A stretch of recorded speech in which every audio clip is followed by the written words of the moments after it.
Hey everyone, it's Nancy. I wanted to show you what I did with a couple of the boxes that I got at the thrift store on Wednesday. I'm going to start with the little ones and then I'll show you the big exciting one. So, this is the jar that I got that had the yellow like pear or whatever it was painted on it. And I went a little old school on this and I alcohol inked the jar. I think I used sailboat blue and latte, or sailboat blue and espresso maybe, yeah. And I really like how it turned out. I just put some trim around it, and then some half pearls, and then some little rhinestones around there. And then after the alcohol ink had dried, which only takes a couple seconds, I actually sprayed some Buccaneer Bay Blue Lindy's on there and heat set it. And you can kind of see it, but it kind of blends with the alcohol inks, but I did try that and it will work on glass.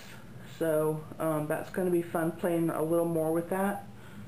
So there's my little jar. And remember, this jar was, what, I think a quarter.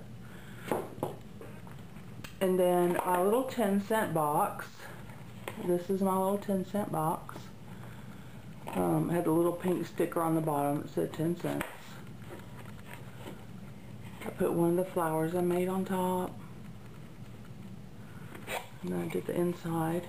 And for this box, I stained it using the Tim Holtz Distress Stain in Walnut Stain. And then I went over it and stained over that with Buccaneer Bay Blue from Lindy's, the Moon Shadow. And can you see that blue? It's just beautiful. I love this color. This color is just, yeah, still my favorite. So that's my little 10-cent box. And then the big one, and this was that old jalopy nasty, and let me tell y'all, nasty box, the jewelry box. So here's my jewelry box. Now that it's finished, I'm not sure how well this is in frame, but the box, it has like a cloth on it. It's not like plastic.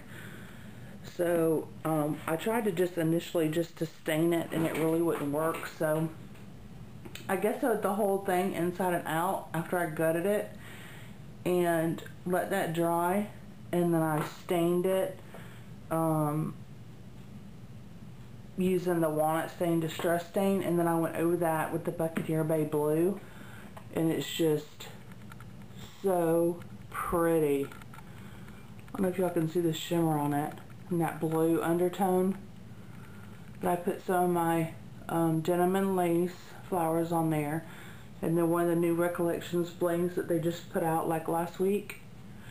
And then around the box I put some of the Bloomers trim in white, and then some really small pearls on a string, and then some of this trim.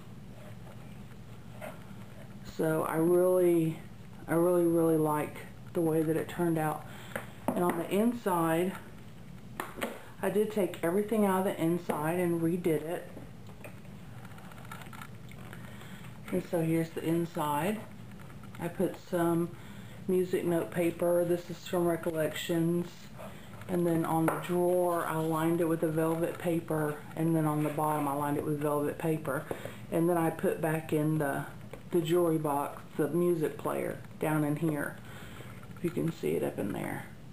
And it does still work, so that was more exciting.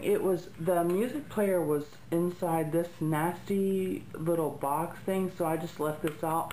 And this is the condition of the jewelry box itself, if y'all can just see like really how disgusting this is. And then on this top tray, remember, it had this nasty grody thing in here. And then in the bottom, most of this is torn up, but in the bottom inside it had this nasty. So I think that the box came out beautiful, and it still looks vintage with the stains and the tones that I used. And I really like the blues and the browns with the bright white of the lace and the pearls and the trims. I really think it fitted nice. So that is my 50-cent jewelry box, and I really love the way that it turned out. But I just wanted to show y'all what I did today. I hope y'all have a great Easter weekend, and we'll talk to you later. Bye.